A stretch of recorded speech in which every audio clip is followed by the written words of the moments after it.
Hi, students. So I hope that you're having a good week, a good Thanksgiving week, Thanksgiving week.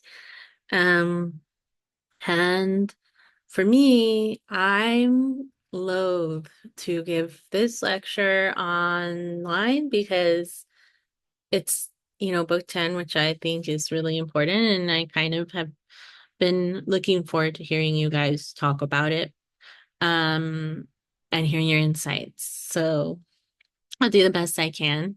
There are trade-offs, and enjoying your Thanksgiving and your family is like a trade-off of book 10. Um, so let's go ahead and uh, get started. To really get book 10, we have to follow through on the payoff that is book 9, the tyrant. Um, Remember, the thing about the tyrant is that at the bottom of Thrasymachus and Glaucon and Adeimantus's versions of the defense of the tyrant is the idea that we are happier when we're unjust. Um, that justice makes us miserable. It's not natural to us. We have to be forced to do it. And that injustice is kind of the thing we all desire, and would do, if we had a choice. Um, Glaucon and Adeimantus are sad about that. And Thrasymachus is like, yeah, that's how it is. So, get out there and be strong if you want to be happy. Like it's a dog eat dog world, so be the biggest dog. Um, That's the claim behind everything. It's the tyrant is the happy one. So whether or not you want to say like Thrasymachus, that injustice is justice, it is the best thing, the right thing, the sort of highest thing. Or if you want to say with Glaucon and Adeimantus, something that's a little more ambiguous about it, not really embracing that side of ourselves, but sort of still seeing that as the core of who we are. Either direction, right? The primary challenge is if we could be unjust, that is what would make us blessed. Is what would make us happy. Um, because remember what Socrates has to do isn't just to show that justice is beneficial. That's actually not a hard argument to make. You can make an argument about justice being beneficial strictly from self-interest. Um, he has to make the argument that it's good in itself. It's delicious, like Thanksgiving dessert. You just want it. Okay, so let's talk about what he thinks the life of a tyrant is like. And some people think that this is like a little too neat and tidy. I actually think it's true. I do I do think being a tyrant probably sucks, like inside ourselves. So let's just talk a little bit about what that's like. We talked about how like the tyrant, by virtue of letting injustice consume them, ends up destroying all of their most important relationships. So anyone who really cares about them, like their parents or their true friends, is an obstacle because they really care about them, will say, don't do that. It's bad for you. Or don't do that. That's a cruel thing to do to other people. And they're eliminated, right? So any true life-giving relationship that the tyrant has is gone. And then the only relationships that exist in his life at all are not like really relationships because there's no reciprocity. It's people that basically like have to do what he wants completely because they're so scared of him, and you can't really have a relationship with someone like that. Or people who give him everything he wants, permit everything that he wants, even if it's bad for him, because they're really sycophants. Like, I remember, I think about this actually right now with Ariana Grande. Like, she's a beautiful woman. Um, she's not doing too well right now. I don't think it looks like psychologically. And there's a lot of evidence that she's got a pretty serious eating disorder. But like anyone who reads about her personal life in her inner circle, she's very strict about who is allowed kind of to tell her anything. And if you're someone who suggests she gets help or that there's something unhealthy happening, then you're out. Um, I'm not saying she's a tyrant. What I'm saying is when you're a person who's dominated by any singular passion and it's completely taken over your life and taken over your mind, then all your relationships and all your activities are judged by the virtue of that thing, that passion. And if something's an obstacle to it, it's out, right? Now, the next thing about the tyrant is okay, so we're social by nature. The tyrant has lost any true relationship they have.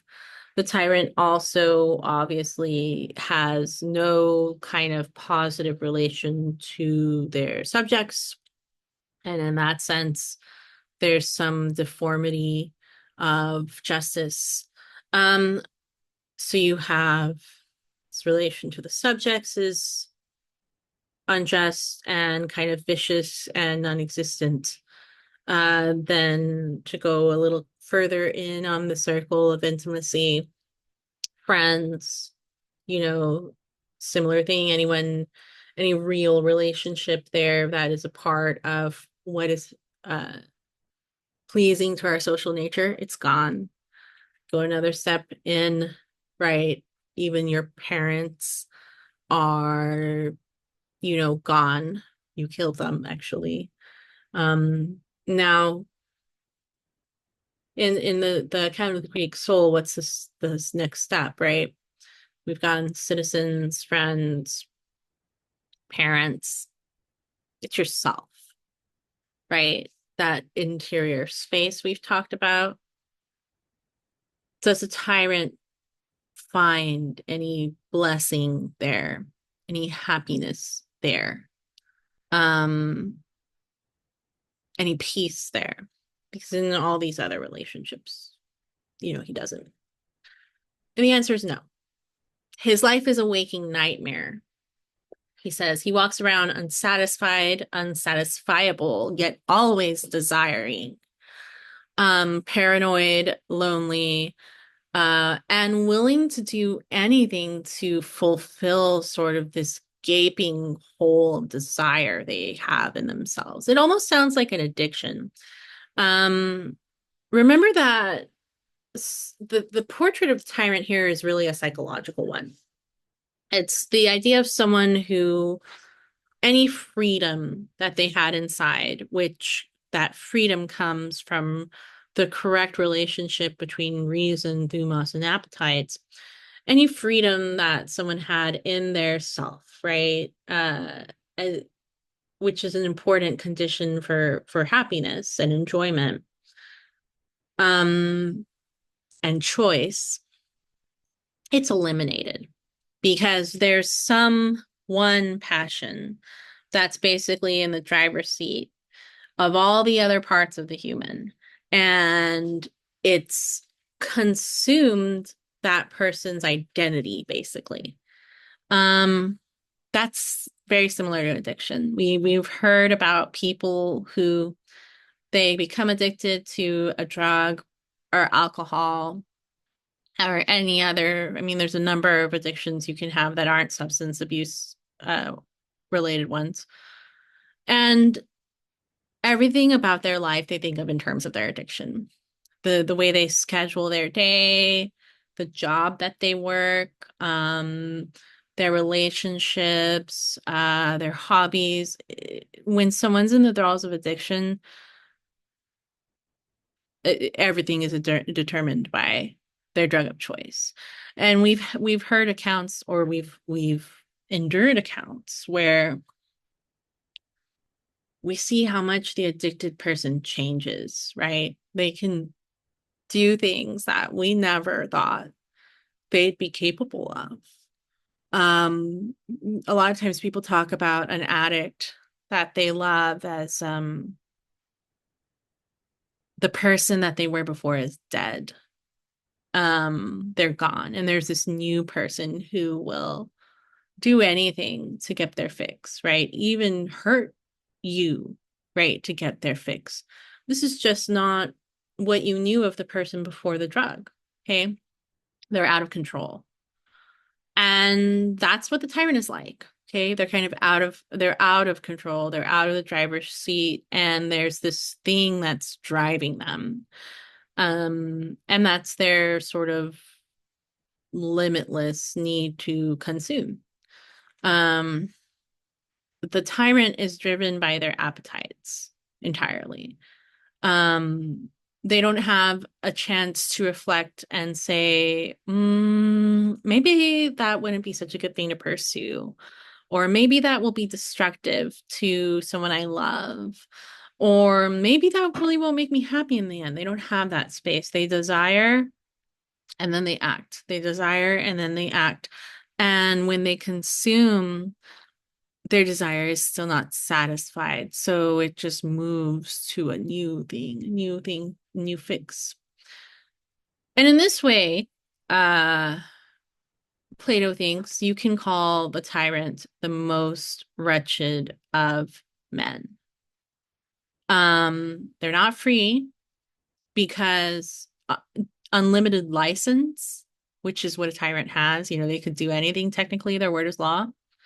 Unlimited license isn't the same thing as freedom. That's so important to understand about Plato. Getting to do everything you want doesn't mean being free. License is not liberty, okay? You can be permitted to do anything in the world, but that's not freedom.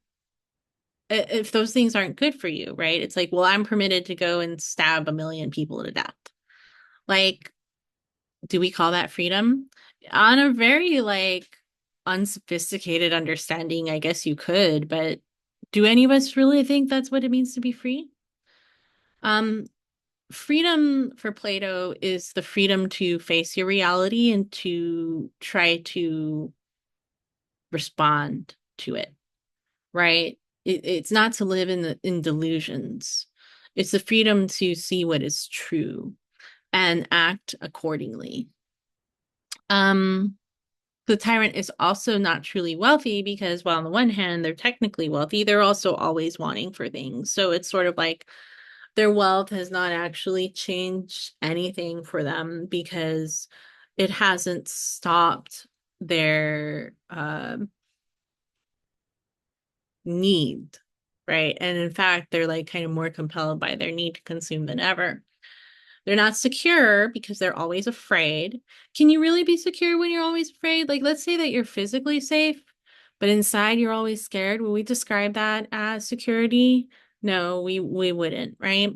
And the tyrant isn't even physically safe because when you're a tyrant, you offend people, right? You kill their loved ones, or you take things that belong to them, or just even by exercising your great power, maybe there's another tyrant-minded person that wants to become the tyrant. The tyrant is never safe from all of these people who want to kill them. So they're never even secure in their person, even if they can afford the most security in the world. They're not self-sufficient, okay? They need their fix, whatever that is. They can't even take care of their own desires. Like for Plato, the happy person is someone whose desires are not the ones controlling them, and who can kind of reflect upon their desires and obtain the desires that are good for them, know how to manage when you can't get what's good for you too.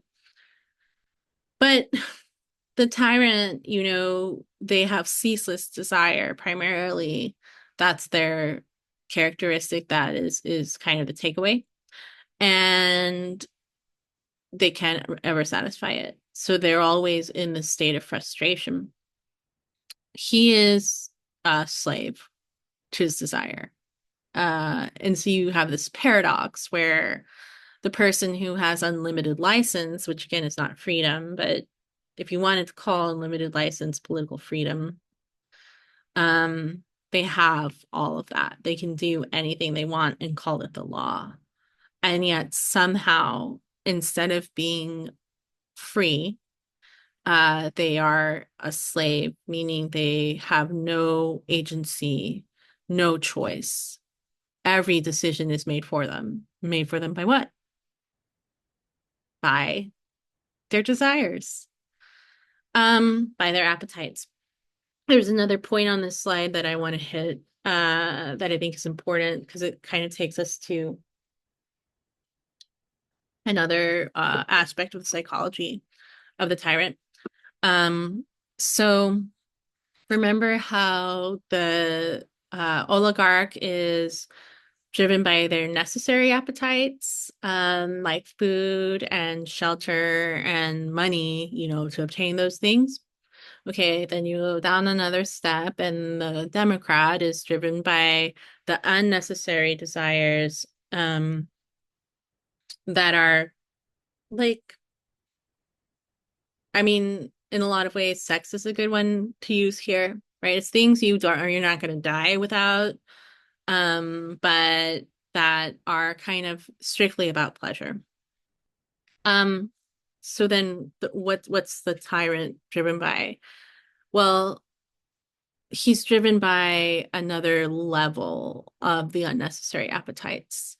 And Plato, again, he's not going to say he's not saying appetite and desire is bad. So like just because an appetite is unnecessary doesn't mean that like it's horrible and wrong and you should never have it. It just means it's lower in the hierarchy of what humans should act for.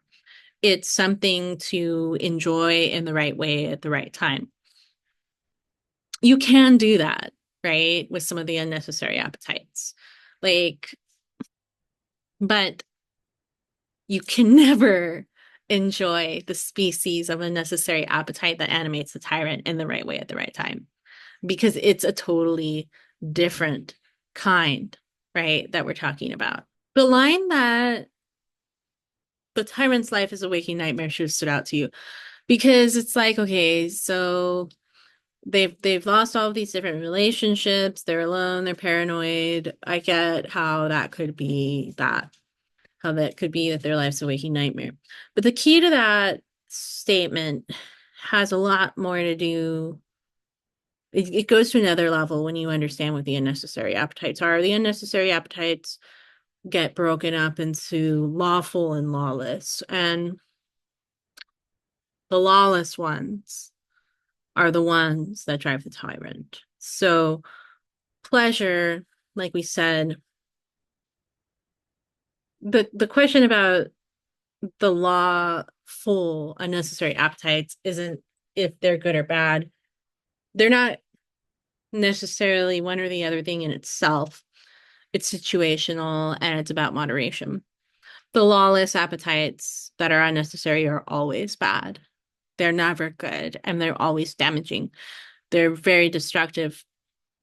Um, so I think the best way to explain it is like to give an example that comes from true crime. There's a famous case of a armed robbery that ends up going a lot farther than the people who undertook it kind of expected. Um, Obviously, they're terrible people, but what I mean is it's a good example of kind of the frenzy of horrific human action, like when you get a chance to do whatever you want. Um, and there's these people they want to rob a family, uh, get all their money, get all their things, And there's a series of events. Eventually, they just have to kill them, they say, right? So they move from robbery to murder. Okay, that slide of corruption.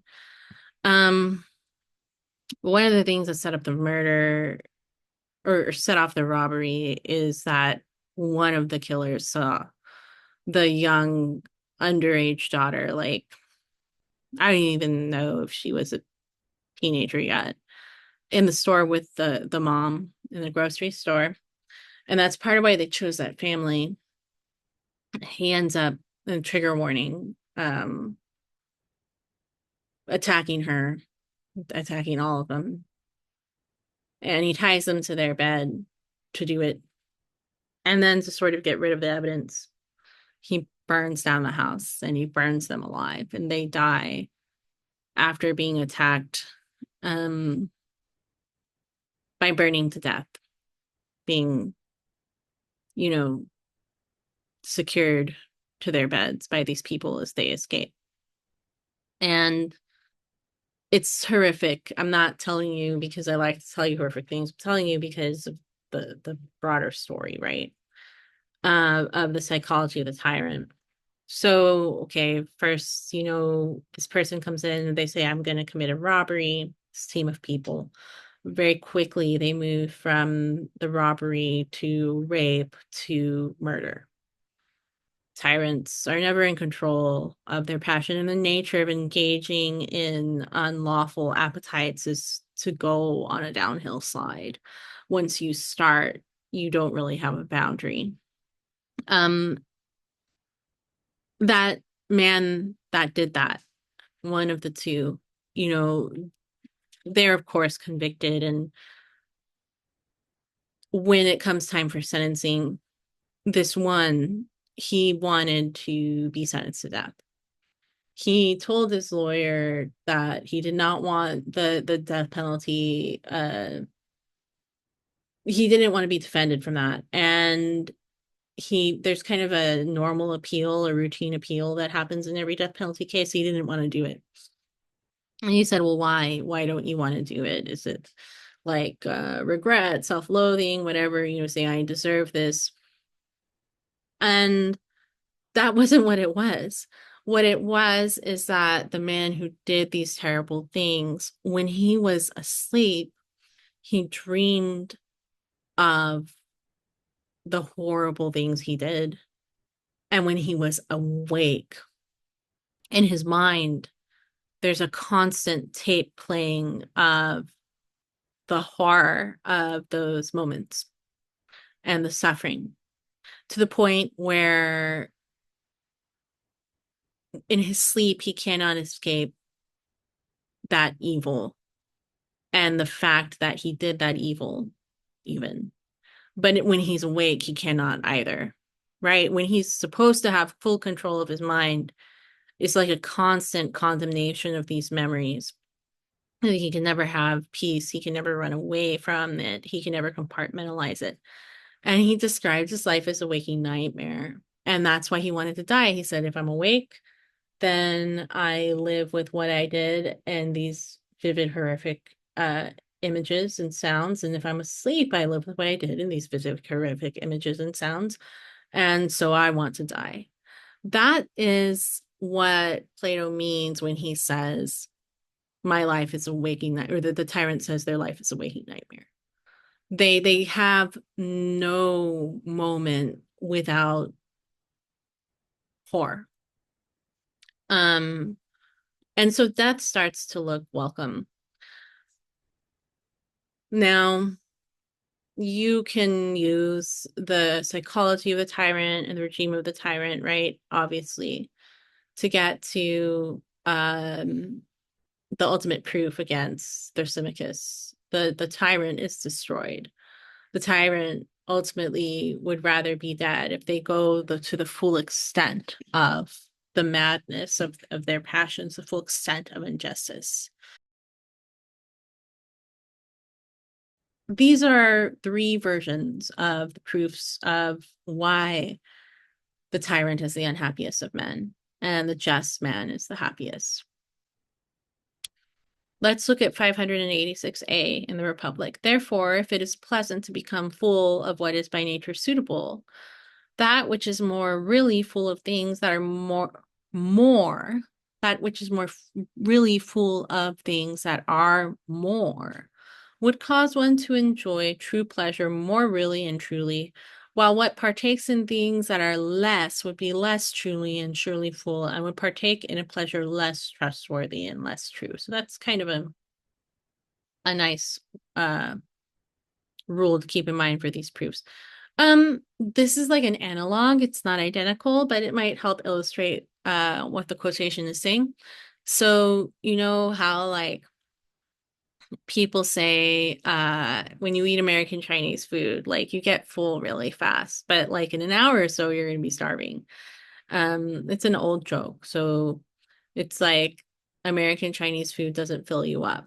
Why? Because it's really carb heavy. And so you digest it all really fast and you go from feeling like you just ate an elephant to feeling like you never ate it all in a really short amount of time. And Plato's saying here, look, there are some things that we fill ourselves with that last, and there are others that are of shorter duration. And so when you fill yourself with what is more full or more real, then you're satisfied for longer, you're happier for longer, you're more complete. And if you fill yourself with what is less real, you should be thinking with divided line here, or more passing, right? You lack satisfaction and you have to consume again really quickly, and the pleasure horizon is shorter and less true. Just keep that in mind. These are the three proofs against Thrasymachus. Okay, so the tyrant, city, soul, and regime generation that we've spent all this time going through is like the ultimate proof. But the next one is that if someone is trained to understand what justice is and to love it, and we talked about that a lot, the importance of having your taste shaped, then you become able to love that which is more real and more full, and therefore it's more true. He says that the philosophical person knows the true nature of pleasures and pains, and so they can decide between them. That's why they're happier, right? Because they can understand what is really beautiful, what is really fitting. They desire that. That's the appetite they have. And so they feel satisfied and complete in a way that people who have lower desires or like more unreflective desires, more incomplete desires just can't. Um, Philosophy allows you to choose between the better and the worse and to find delight in it. We talked about this a lot when we go back to book 4. That's why he cares so much about art and music, because the idea is you want your soul to be shaped to receive real and lasting beauty, and justice is a part of that. And only a certain kind of person can recognize and find that and value it. A lot of people who haven't had that experience won't have the taste for it and will kind of like shoot away. They don't want it. And in that way, they find themselves less happy. Now, the third proof is the many-headed beast. The Hydra, lie or like, the Hydra are a man who's like part man, part lion. A man who's part like Hydra part man, or like he has a man head and then he has a bunch of Hydra heads. Whatever part of yourself you feed is the part that stays alive, is the part that becomes bigger. So if you have this lion man and you feed the lion part, you don't feed the man part's gonna wilt, right? With this cryptid, in theory. And the lion will grow and grow and grow, and pretty soon, whatever this creature is will be more lion than man. So the same with the Hydra, right? If you feed the Hydra heads instead of the human head, it's the Hydra that grows and the desires of the Hydra that grow. And so the man in both of these examples, he withers away, and because his desires and needs aren't met, they shrink and they kind of die off, and they don't animate whatever the creature is, because the creature is focused on fulfilling the desires of the more bestial element. And as they fill those desires, then the more bestial element of the creature grows and grows and grows, and also their desire grows and grows and grows. And you enter in the cycle of constantly feeding it, constantly feeding it. And so again, it's like what parts of your soul that you feed are the parts that grow and the parts that begin to dominate your personality and your character and who you are, and the parts that will continue to seek out more pleasure. Like if you want just this one kind of pleasure, that's the kind you focus on and that's the kind you cultivate, then you will continue to cultivate and work on that and develop that, and it'll just grow and grow and grow. Well, the other parts of you don't get the same amount of attention. So what is the upshot of all of this? What's Plato trying to tell us about the soul?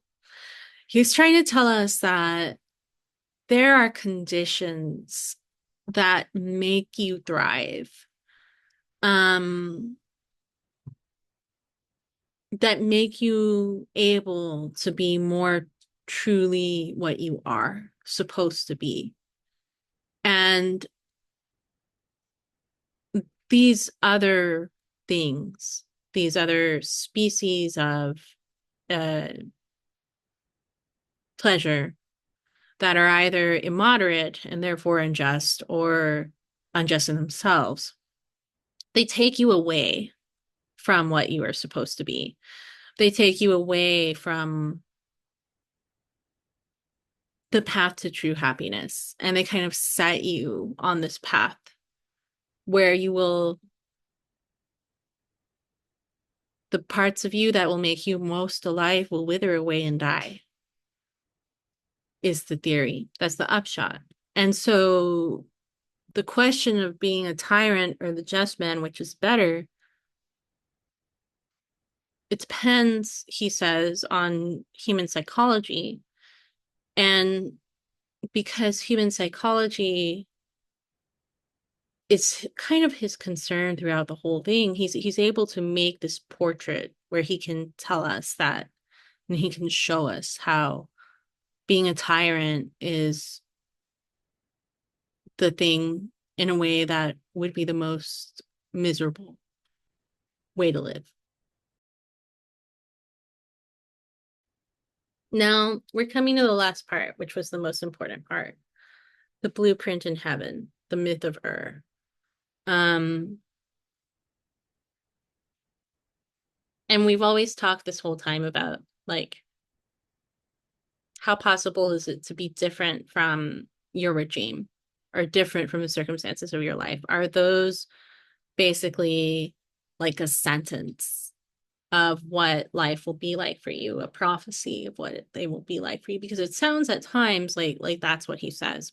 If you go back to his discussion of education, in the discussion of education, again, it's like we have to get rid of people who are above a certain age because they will have been so um disordered by this awful education about justice that they're never going to be able to recognize what is good. They're deformed internally to the point where they can't tell what is beautiful and they can't be reached. We kind of just have to get rid of them. Uh, the parallel being like if you have a bad childhood or if you have a childhood filled with deprivation, um, or corruption or exposure to bad things, does that mean that you can never be good? When you were in that part of the Republic, it sounds like yeah, that's what we're looking at. It's a similar thing, right? When we get to the regime deterioration cycle, which you guys did a great job with. Um, this idea that,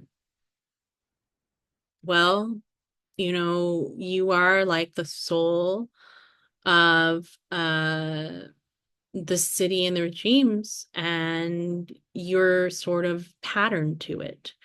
If you're in the democracy, your horizons of what you desire and want and what you think of as good or bad are conditioned almost entirely by your regime. And you can respond to those things, but the way people respond to that is kind of predictable. Um, that's why we can talk about the timocratic man, the oligarchic man, the son of the timocrat, the son of the oligarch, the Democrat. They're types.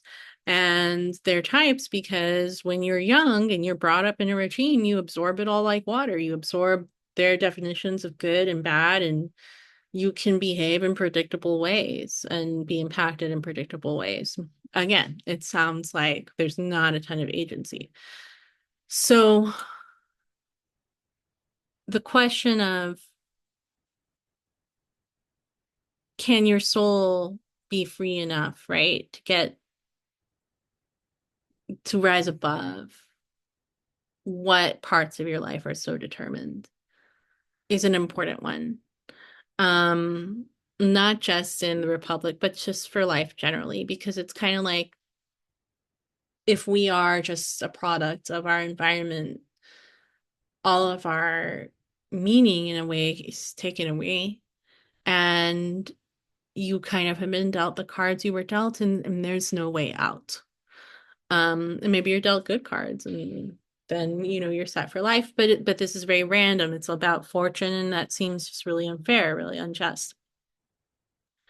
Now by the time you get to book 10, you realize, okay, Plato's like revising again. And because it's a dialogue and because it's dialectical, this should not surprise you.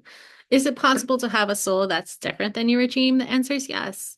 But the way that you can do it is through the blueprint in heaven. Now, remember when we were talking about the city and speech at one point, I actually, at several points, I emphasized to you, I said, look, this is not literal. This is poetic. This is not literal. This is poetic. And he's trying to teach you something about the nature of politics and of the human soul and how they're related. Don't take any of his prescriptions to mean that this is actually how he thinks politics should be. One of the times that we talked about that, I pointed to a text where Socrates says to Glaucon and Adeimantus, we are creating the city in speech for the sake of a pattern, right? For the sake of a blueprint of how things should be. And so the blueprint in heaven, um, if you think about the divided line and the forms, one of the things I tried to tell you is that the ideal, just because you don't perfectly map onto the ideal, part of Plato's point is, our world or your soul or anything, just because it doesn't perfectly map onto the ideal, doesn't mean that it's bad, and doesn't mean that it's false.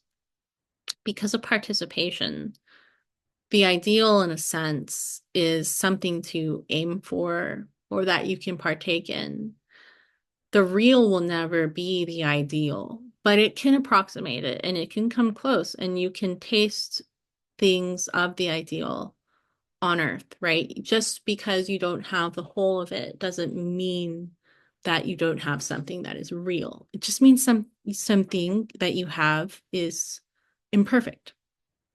And I think by the time you get to book 10, a big part of Plato's points is that yes, life on earth is imperfect and it does have shortcomings in these different ways. But that doesn't mean that it's bad, and it's rooted in what's good. Okay. And you can value what is good in it. And you can also try to amplify what's good in it. So let's go to the myth of This is the myth that gives us sort of a sense of that blueprint in heaven. Okay, it's a story. The blueprint in heaven is a story. It's been a story all along. Like the city and speech and the regime deterioration and cycle. Remember, there are some things about life and about truth that we can only capture in stories. Um, the myth of Error is a reincarnation myth. Okay. I encourage you not to see it as a Deus ex machina, uh, which is how I saw it when I was young and immature reading it. You know, this idea that, oh, well, a God appears and makes everything okay. No, it's more of one piece, and I'm going to try to show why. Um, I'll just tell you what the myth of Ur is. We'd walk through it in class, but there's a soldier and he has a near-death experience and he goes down. And when he's there, there's all these souls, right, clamoring in the underworld. And there's a goddess there, Lachesis, I'm not sure how to pronounce it. She's a goddess of necessity. And everyone's kind of looking for their place in the afterlife. This is a reincarnation myth. Um, and so what the goddess of necessity, remember necessity is the necessary, that which can't be otherwise, right? That has to be that which has to be how it is. And to all these souls, she hands out lots, numbers of the order that you will go in for this next part, which is choosing what life you'll reincarnate into. Now, I really like this myth because the number you draw determines when you'll get to make the choice of life. Okay, there's all these beautiful lives around and terrible lives around and like weird lives around, like these souls, and they're gonna get to pick from those. Um, those lives are in limited supply, so where you get in the lottery kind of determines in some ways like how much choice you have, because the further back you are in the lottery, the more lives are going to have been chosen from. And so like if there's maybe a really good life, like it's going to get picked right away, or if you're kind of in the back of the line of life choosing for reincarnation, maybe you're going to get stuck with like the shitty lives that no one wants. Okay, so necessity gives you your lot number. You don't have any control over that. However, then you move into the space of choice. You do get to choose the life among those lives, whatever lives are left at your point in the lottery. You don't have control over that point, but you have control over the choice in the range of what is left. Now, you would think that um, the people who go first would pick the best lives. That, you know, the people who come first in line, they'd get the ones that everyone else wants, and all that would be left over is like the really sucky lives. Um, Now the goddess of necessity says something really important here. She says, virtue is without a master. As he honors or dishonors her, each will have more or less of her. The blame belongs to him who chooses. God is blameless. Okay, I'll repeat that. Virtue is without a master. You have virtue, you're free. As he honors or dishonors her, so how virtuous you are. Each will have more or less of her. If you honor virtue, you will be more virtuous. If you are dishonor virtue, you'll be less virtuous. The blame belongs to him who chooses. God is blameless. So what we do have control over, we might not have control over our material circumstances. Those are up to fortune. The goddess of necessity hands out lives, numbers, like she hands out lots. And that's, you don't have control over that. You do have control over whether you can choose virtuously among the lives to reincarnate into. And in this way, she says that this is kind of, you are the agent of your own fate. Like your mortal soul is in your own hands, not in the hands of the god.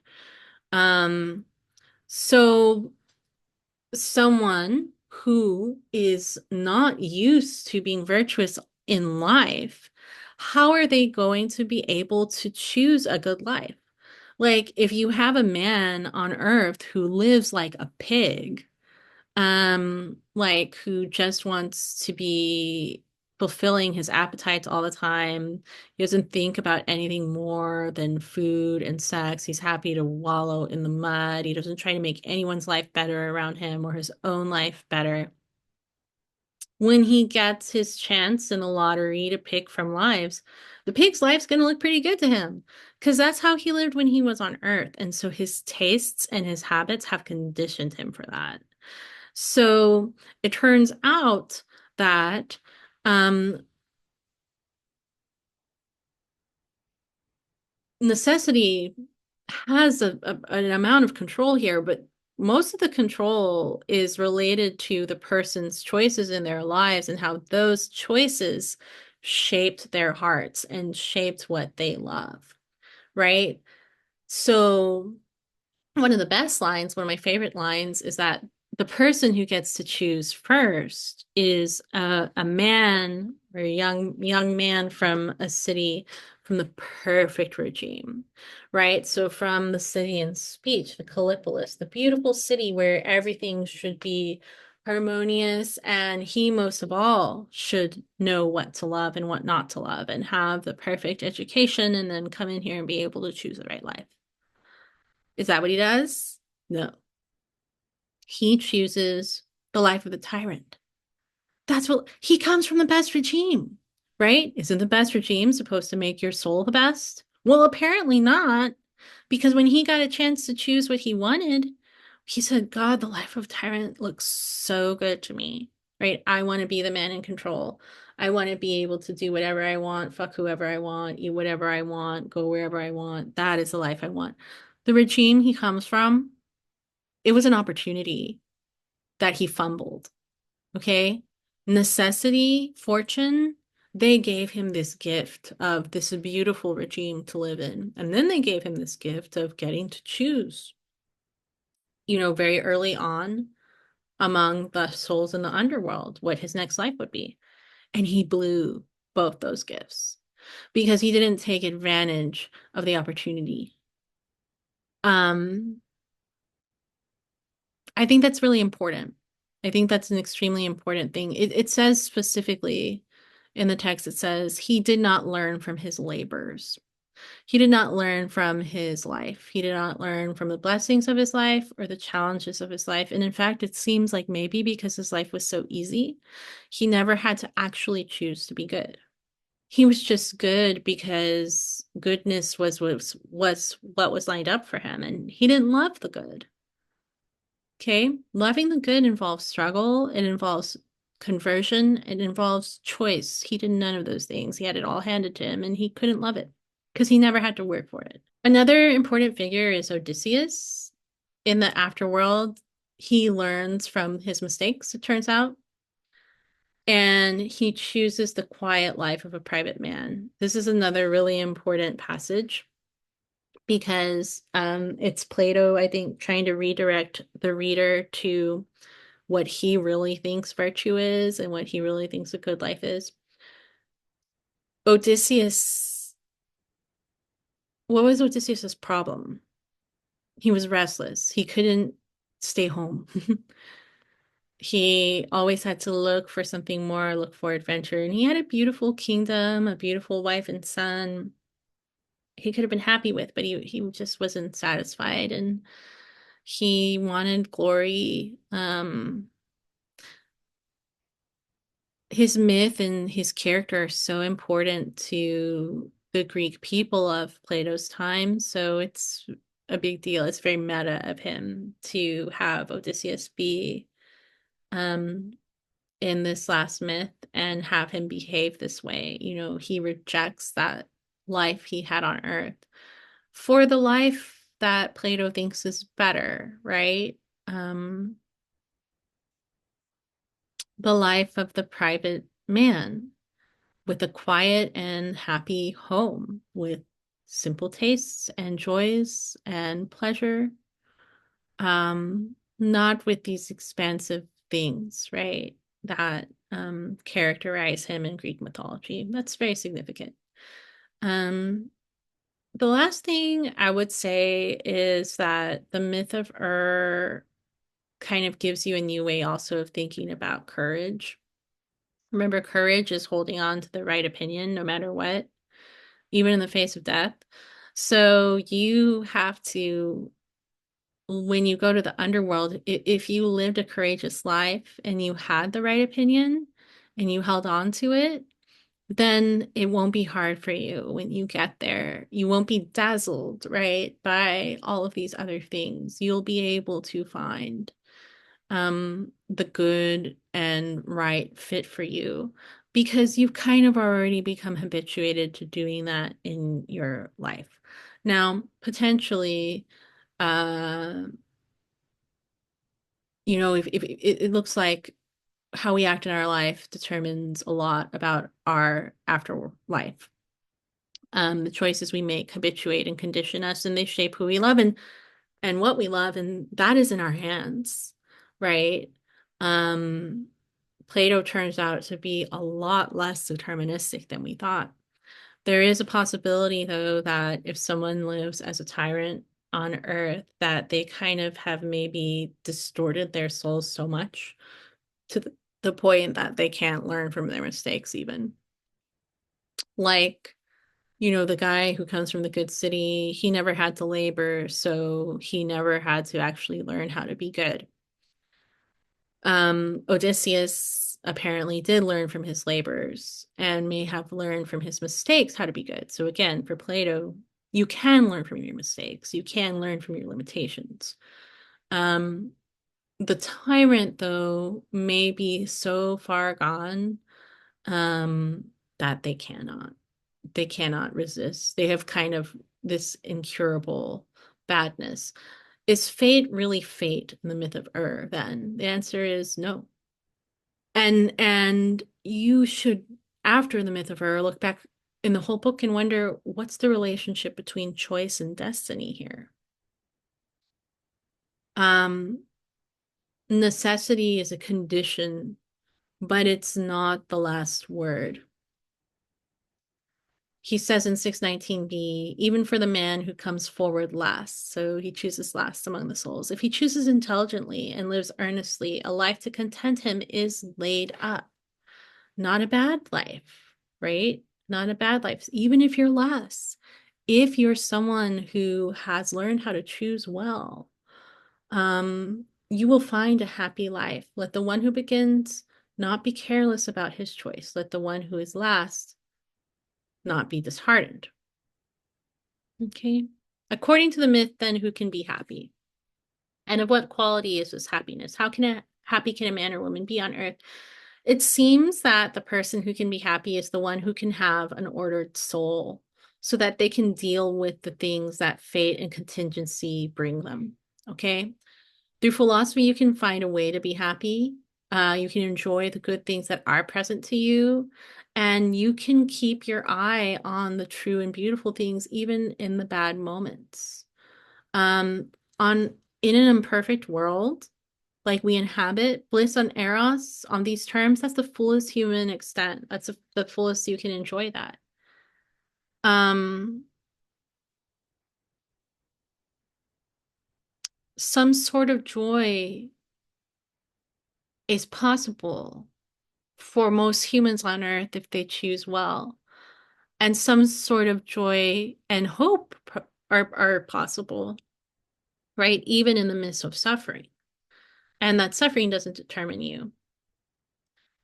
And I like this slide. I just picked different people who I think, you know, the idea is a life is like a book. It's not, you're never determined by your lowest moment. Though how you act in your lowest moment matters a lot.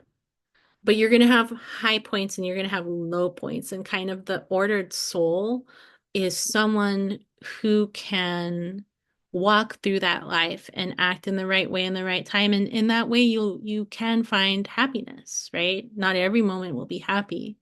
But overall, that could be a really happy and beautiful story, a really happy and beautiful book. And I think that's Plato's point. Um, I actually think book 10 is like maybe the most beautiful and hopeful thing I've read in all of philosophy. But to get to it, you have to go through all of the journey of the Republic to really be able to delight in it.